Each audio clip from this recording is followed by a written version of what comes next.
Good day everyone.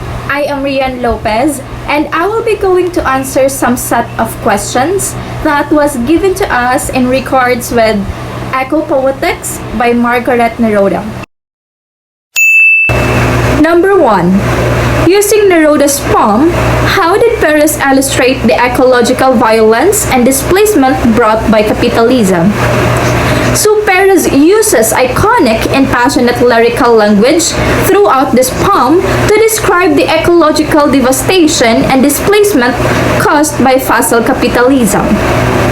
By doing this, he rescales the lyrical address to take into account shared and uneven vulnerability during a period of planetary crisis where a claim of love is intrinsically linked to a concern for societal survival.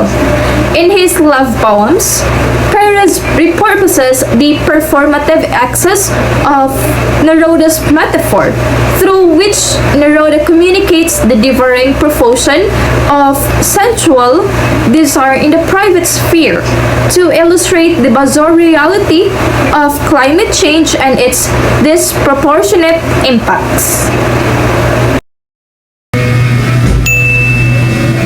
Number 2. What Gosh argued about in terms of realistic fiction and ecological representations. So Gosh contends that the realistic book, which is currently the most popular literary genre, has failed to take into account the impossible reality of climate change and the epochal changes in heralds. According to Gosh, the constitutive conventions and representational modes of the realistic novel, which is themselves reflect broader social norms within capitalist modernity and make perception of climate change causes and effects difficult, which are responsible for the failure to depict such dynamics in the novel.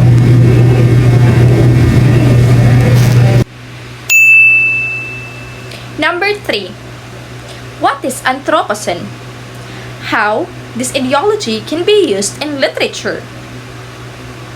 So, in reaction to epochal changes, most widely categorized as belonging to the Anthropocene, a number of modern American poets have redefined the purpose and significance of poetry.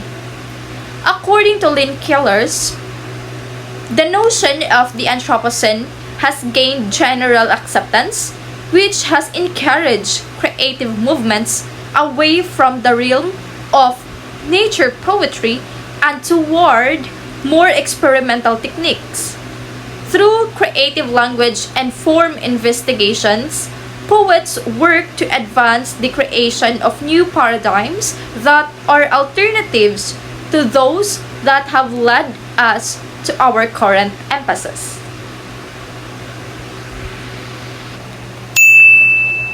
Number 4.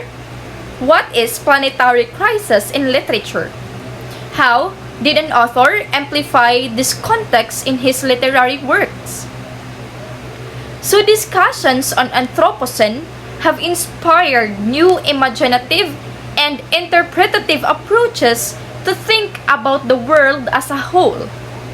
Jennifer Wenzel argues that such activities do not always entail a universalist reading from nowhere by pointing to new critical and creative emphasis on reading for the globe.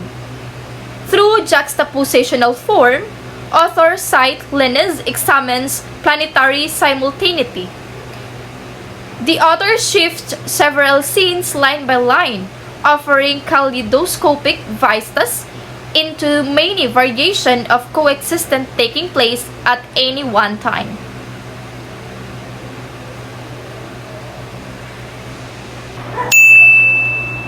Number 5. What is meant by location and dislocation in this essay? Illustrate through examples of literary poems.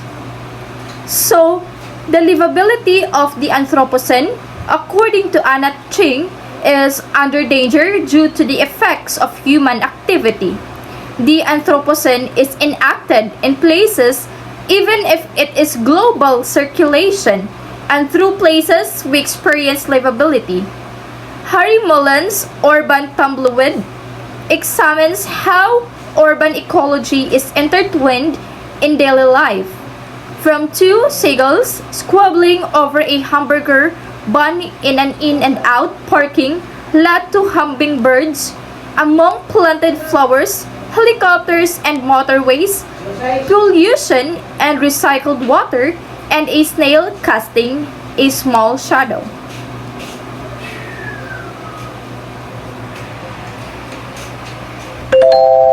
And that's all for now. Thank you so much for watching and I hope you learned something.